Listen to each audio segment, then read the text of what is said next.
So now the Khalifa is Abdullah ibn Zubair, and his grandfather was Abu Bakr. So he was a companion and the son of a companion. And his mother was Asma, the daughter of Abu Bakr. And his aunt is Aisha, the mother of the believers. And his grandmother from his father's side is Safiya bint Abdul Muttalib, the aunt of the Prophet ﷺ. And from his father's side, his grandfather is Al-Awwam ibn Khuwaylid, the brother of Khadija radiallahu anha. And he was born on the year of Al-Hijrah. And he was the first male to be born to the Muslims after the Hijrah. Because when the Muslims made Hijrah to Medina, the Jews of Medina spread this rumor, saying that we have done sihr, magic, upon the Muslims, so that they will never have a male child born to them. And they spread this rumor. And for a while, after the Muslims arrived in Medina, every time a child is born, it's a female. And every time a male is born, it dies. So the people started to believe that the Jews had put a curse on the Muslims, and that the Muslims are going to end because they can't multiply now. So the people believed it. And around that time, Asma, the daughter of Abu Bakr radiallahu anha, she was in the last days of her pregnancy. She goes into labor and she gives birth to a healthy boy, Abdullah ibn Zubair, and he does not die. So the Muslims were very happy with him, and they took him to his grandfather Abu Bakr, and he carried him.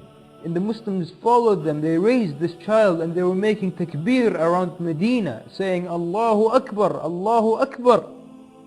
And then Abu Bakr goes and gives him to the Prophet ﷺ, and the Prophet ﷺ takes a date and he chews it, and then he puts it into the mouth of the boy. And then the Prophet ﷺ names him Abdullah. And they used to say that he used to resemble his grandfather Abu Bakr more than anyone. And the first word that Abdullah ibn Zubair uttered when he was a child was as-sayf, the sword. He was raised in the houses of a warrior, and the first word he said was as-sayf. And they used to say he would never leave as-sayf, meaning physically and not from his tongue. He would constantly be saying as-sayf or playing with as-sayf. And for that reason he becomes one of the most magnificent warriors. And they used to say there were three things you could not challenge Abdullah ibn Zubair with: courage and ibadah, worshipping Allah, and his eloquence. And if you look in the books of fiqh, if you look under khushu', you will always find the mention of Abdullah ibn Zubair, because he used to never move in his salah. He is the one that they mentioned when he would stand for salah, the bird would come and sit on him, thinking he's part of the tree. An eyewitness says, one time Abdullah ibn Zubair prostrated, and while he was prostrating, I read Al-Baqarah and Al-Imran and An-Nisa and Al-Ma'idah, and he still didn't raise his head from sujood. So now bay'ah is being given to Abdullah ibn Zubair. He goes to his mother, Asma, the daughter of Abu Bakr radiallahu anha. And he went to his mother, and she was over 100 years old, and she was blind. And when he entered the room, he gave her salam, and she replied to his salam. And then she asked him, where have the men of Al-Hujjaj reached? And he said, Inna fil mawti la raha. He said, oh my mother, in death I will find peace and tranquility. And then he said, oh my mother, all my companions have left me, hatta waladi wa ahli, until my own family and my children have left my side, and I only have a handful of people around me. وَقَوْمٌ يُؤْتِينِ مَا أُرِيدُ مِنَ الدُّنْيَا. And the people are ready to give me whatever I want from this dunya, meaning that they are allowing me to go wherever I want. فَمَاذَا رَأْيُكَ? What is your opinion, O my mother? And his mother said, Ya bunayya anta a'lamu bi nafsik. She said, oh my son, you are more knowledgeable regarding your circumstances than me. And then she said, but I do say that if you know that you are on the truth, if you know that you are on the truth, then die like your companions. This is her child, and she's telling him that if you are on the truth, then die like your companions died. How long will you stay on earth? Being killed is better. This is a mother giving her son advice to be killed for what he believes in and for the sake of Allah. So then he told her mother, I fear that if the people of Asham kill me, that they may disfigure me. After I'm dead, they make tamthil and crucify me. So she tells him, "Oh son, the sheep is not hurt by the skinning after death." Meaning after it's dead, it doesn't feel it when it's skinned. So go on your way and seek the help of Allah. And then when she said this, he stood up and he kissed her upon his forehead. And he said, "Oh my mother, Wallahi hadha ra'i." He said, "I swear by Allah, this is my opinion. And I have no desire to live in this dunya, for my aspirations is the hereafter. And all my life I have stood up for the truth. But all I wanted to know is your opinion, so that your opinion strengthens my opinion." And then his mother said, "Come closer, my son." And when he came closer to her, she embraced him. And when she embraced him, she felt that he had some metal armor on. And she said, "Oh my son, what is this? For people who want shahada, don't wear this." This is not the action of someone who wants martyrdom, and that's what you want. So he tells her, "I only put it on to make you not fear for me, so you would not fear for me." So then she says, "Remove it." And then she tells him, "Tighten your clothes so that your privates may not be uncovered." And he leaves saying, he says, "Inni idha a'rifu yawmi asbiru, wa innama ya'rifu yawmahu al-hurru." He says, "If I know the day I'm going to die, I'll be patient upon that." And she hears him and she says, "Be patient, inshaAllah. Your fathers are Abu Bakr and Zubair, and your mother is Safiya, the daughter of Abdul Muttalib." So he goes out to fight.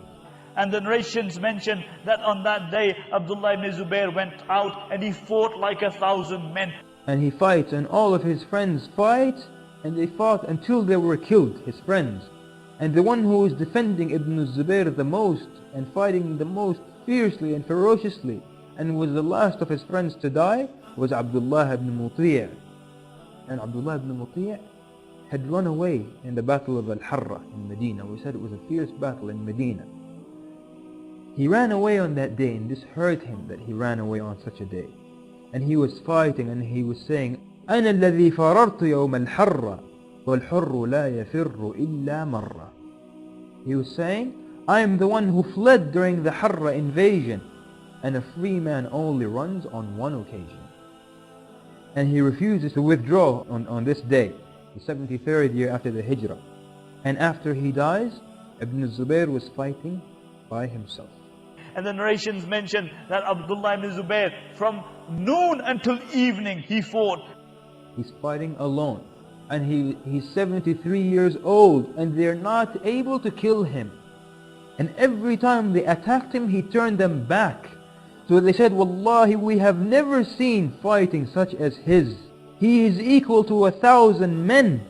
هذا ابن أبيه." The enemy was saying, هذا ابن أبيه. And this is the sentence that was said by the Prophet ﷺ, هذا ابن أبيه, meaning he takes the characteristics and his manners and he is like his father, as Zubair ibn al-Awwam radiallahu anhu. So then the time for Salah comes. And he tells them, "Let me pray." So they left him and he prayed. And while he was praying, some of the dissolutes, they took stones and they threw it at him while he was praying. And some of the stones came and they flew right in front of his face. And he never moved. He did not move, not a little bit, the entire time that he prayed. And the stones came in front of his face, and they came and landed near him, and he never moved. He is the one who is mentioned in the ahadith of being focused in your salah. And then the fighting continues. The whole army of Al-Hajjaj against one man. And the whole army fights him from dawn until Maghrib. From dawn until Maghrib, an entire army cannot defeat one man. It shows what kind of a warrior he was. So they started to throw stones at him. And a huge stone struck him on his head and he fell. And then he was on the floor and he was still fighting. And then they cut off his leg and finally they martyred him. And the narrations mention that when they martyred him, Makkah erupted with crying. Subhanallah, the day he was born, Medina erupted with happiness. And the day he died, Makkah erupted with crying. And Hujjaj ibn Yusuf as-Saqafi stood up and he said, "O people, know that Abdullah was the best of people. But when he rebelled against the Khalif, then he had to be removed from Makkah. For Adam was best of people, and when he rebelled against the commands of Allah, he was removed from Jannah. And Adam is better than Zubair, and Jannah is better than Makkah. See, twisted people. See, the very nature of twisted people is that they will always give you twisted analogies. And there was no man who was more twisted than Al-Hujjaj ibn Yusuf al-Thaqafi. He was the most twisted of people. And then the narrations mention that Hujjaj, he came to the mother of Abdullah ibn Zubair radiallahu anhu, and he wanted to break her resolve. And he said, how has Allah dealt with his enemy? And Asma radiallahu anhu, these were people who weren't scared of death. He said, you may have corrupted his dunya, but he has corrupted your akhirah. And then Al-Hajjaj took his body and he hung it in the entrance to Mecca. And people will pass by, and Ibn Umar radiallahu anhuma passed by, and the army is making takbir. They're saying, Allahu Akbar, Allahu Akbar. So he said to them, تُكَبِّرُونَ عِنْدَ مَوْتِهِ. You make takbir at his death? Wallahi, I have seen the Muslims making takbir at his birth.